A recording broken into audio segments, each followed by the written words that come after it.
What's up everybody, Matt here. Today we're going to be taking a look at 3 amazing ways that you can change your metal zone around to make it a little bit more useful to you both on stage and tone wise.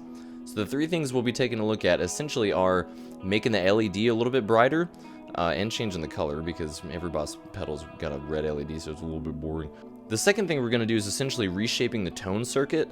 So instead of having the can of Bs, we're going to have a lot more usable mid-range, a lot more low-end, and a lot less hissy high-end, but with more distortion as well. And the third thing is going to be adding a tri-gain switch so we can toggle between 3 different gain sounds with the metal zone, one between LEDs in parallel, one between diodes in parallel, and then our dry knob setting. So this is going to obviously assume that you have the basic stuff like a soldering iron, solder, wire strippers, that whole kind of thing.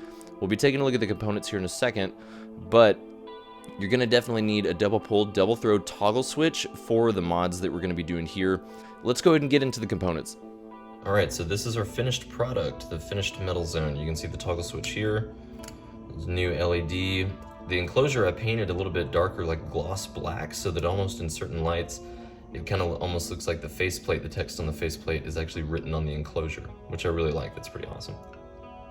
But that's all superficial stuff, so let's go ahead and get inside. While I'm gonna open up the back here, let's talk for a minute about what we're gonna be doing. So what you see listed here is actually the Diezel Zone mod. This was created by Brian Wampler of Wampler Pedals, fun fact.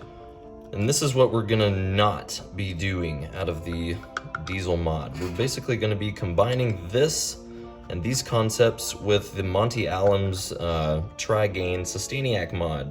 There's a link in the description to the Monte Allums kit. It's extremely cheap for all of these parts, and he sends them in a bag with all the instructions, so it's great. I would definitely advise you go that route, especially if you're one of a guy like me, kind of a novice dude just getting into this stuff a little bit. It's really great resources and learning materials for you there.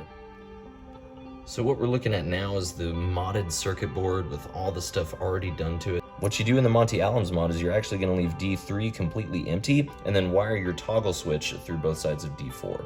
Now, since you're wiring to that switch, it doesn't matter what side they come out of, so long as they attach to the middle poles of the double pull, double throw switch.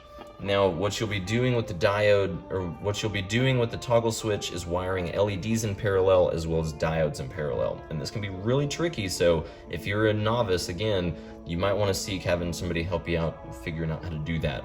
So down in here, it's tough to remove the LEDs, but if you look underneath the PCB, there's a green and an orange wire. There's a green and an orange wire. Now these guys go directly to the LED, so following those down by twisting and moving the circuit board around will reveal to you that little mini PCB in the bottom. If you can kind of see that, there's a screw and some solder joints. That's where the LED hooks in. If you unscrew that, it just pulls the LED right out and you can replace it. Just make sure to stick it in exactly at the same as you removed it. Those PCBs aren't marked for polarity, so make sure you take some before pictures so that you don't lose your progress. So next, let's talk about the switch. Here, I drilled a 1/4-inch drill bit hole. You can also get the Irwin Unibit, which is a little bit easier, but I didn't have that at the time, so I just drilled that straight out. The toggle switch and the Monte Allums kit comes with the washers and the nuts and everything to just go right in, and it makes it a seamless replacement.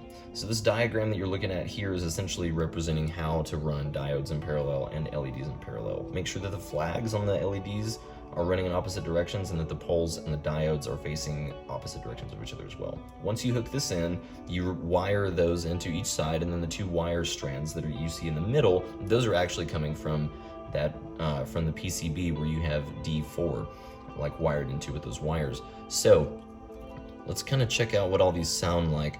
There's a lot of electrical tape in there just to prevent a shortage because I'm like really super paranoid with all this stuff, but it works and sounds great. Let's check it out in comparison with the stock.